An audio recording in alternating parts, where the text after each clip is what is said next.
Hola, ¿qué tal? Vamos a trabajar las razones trigonométricas y como razones trigonométricas pues tenemos 6, seno, coseno, tangente, cotangente, secante y cosecante, ¿sale?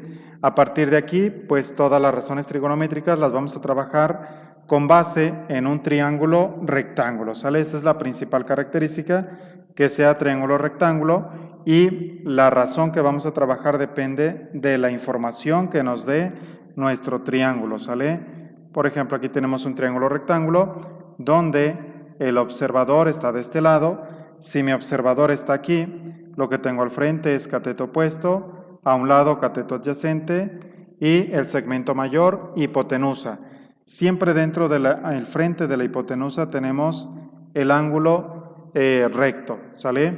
Y lo demás pues son ángulos complementarios, los dos ángulos que me sumen 90 grados para que la suma de los tres ángulos sean 180 grados, ¿sale? Eso es información importante. Tenemos aquí las fórmulas. Tenemos seno, que es cateto opuesto sobre la hipotenusa, ¿sale? Si nosotros nos posicionamos aquí, el cateto opuesto es A y la hipotenusa es C. Si vamos a trabajar coseno, es cateto adyacente, que es B, entre la hipotenusa, que es C. Si tenemos la tangente, es cateto opuesto sobre cateto adyacente, ¿sale? En general, ahí están. Tenemos la cotangente, cateto adyacente sobre el cateto opuesto, la secante, hipotenusa sobre cateto adyacente, y la cosecante, cateto opuesto sobre cateto adyacente, ¿sale? Se ve un poco difícil, pero si nos las aprendemos en este orden, por ejemplo así, seno, coseno, tangente, cotangente, secante y cosecante, ¿sale? Pon mucha atención aquí. Seno del ángulo es cateto opuesto sobre hipotenusa. Coseno del ángulo, cateto adyacente sobre hipotenusa. Tangente del ángulo es cateto opuesto sobre cateto adyacente. Y fíjate lo que ocurre ahora.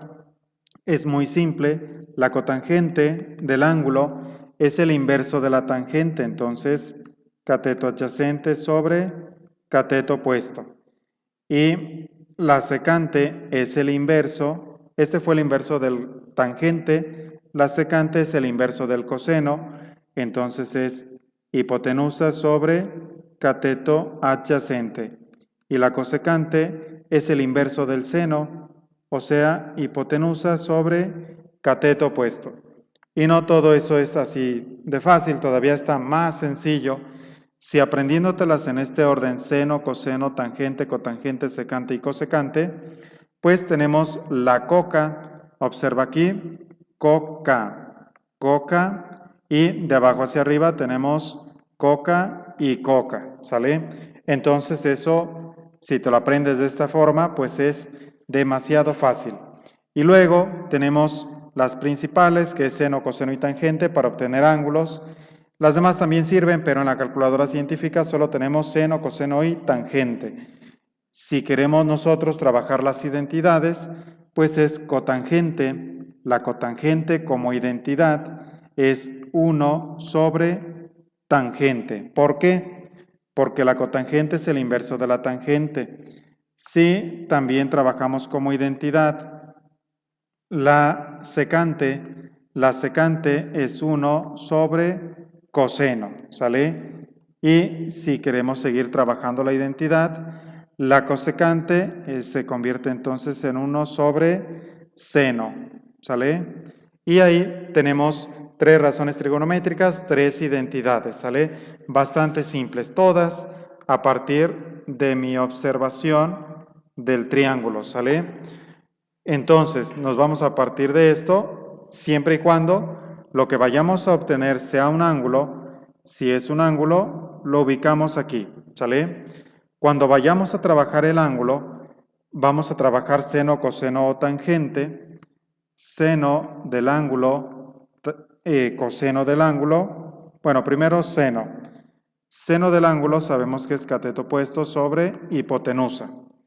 Pero si queremos el ángulo es igual, el seno está multiplicando, pasa dividiendo.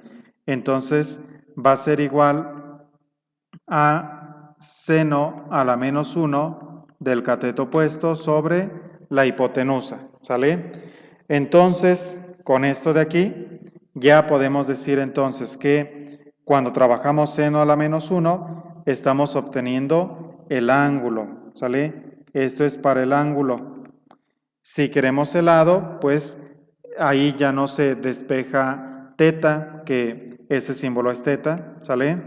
Entonces ya no se va a despejar lo del ángulo, sino que se va a trabajar toda la función, ¿sale? Ya en los ejemplos vamos a explicar cada uno, pero aquí como recomendación, si tenemos únicamente el ángulo, puede ser coseno a la menos 1 de cateto adyacente sobre hipotenusa. Si es el ángulo y la función es tangente, pues va a ser tangente a la menos 1, cateto opuesto sobre cateto adyacente, ¿ok? Y entonces con esto, pues nos damos cuenta que si queremos el ángulo, vamos a tener que despejar la función. Lo importante es cómo se logra esto en la calculadora. Para la calculadora tenemos aquí nuestra calculadora de Google, muy sencilla, muy práctica. ¿Cómo trabajamos seno, coseno y tangente? Aquí tenemos seno, coseno y tangente, ¿sale? Se observa aquí en esta parte. Y seno, coseno y tangente ya está. Si queremos seno a la menos 1, presionamos aquí inverso. En las calculadoras científicas se presiona Shift. Voy a buscar aquí una calculadora científica. Calculadora científica. Ok, voy a buscar en imágenes y tenemos aquí la más tradicional, ¿sale? Esta de aquí. Ok, aquí me va a mostrar una imagen ahí en Mercado Libre, pero bueno, lo que nosotros tenemos que ubicar es que si esta es mi calculadora, ok, tiene esta tecla que se llama Shift, nosotros la presionamos y luego presionamos seno, coseno o tangente y aparece lo que está ahí en amarillo, que es seno a la menos 1, coseno a la menos 1 y tangente a la menos 1, ¿sale? Si lo haces desde el navegador, pues es inverso, o desde cualquier aplicación, trae inverso, o trae unas flechitas izquierda-derecha, eso indica el inverso, ¿sale? Y pues aquí con esta me saca seno, coseno y tangente a la menos 1, ¿sale? Si lo quitamos, fíjate aquí, por ejemplo, lo que pasa con logaritmo natural, presiono inverso, y aparece el exponencial porque es la operación inversa. Logaritmo, base 10, le presiono y me aparece la potencia 10 a la x. Si lo quitamos, tenemos una raíz cuadrada que su operación inversa es un exponente al cuadrado, ¿sale? Y así podemos aquí trabajar diferente, ¿sale? Ahorita nos vamos a enfocar con las razones trigonométricas y ya sabemos cómo se aprenden las tres principales, seno, coseno, tangente, cotangente, secante y cosecante, como identidad, cómo sacamos el ángulo y en el siguiente video vamos a ver cómo trabajamos ejemplos con los triángulos rectángulos para utilizar las razones trigonométricas, ¿sale? Gracias.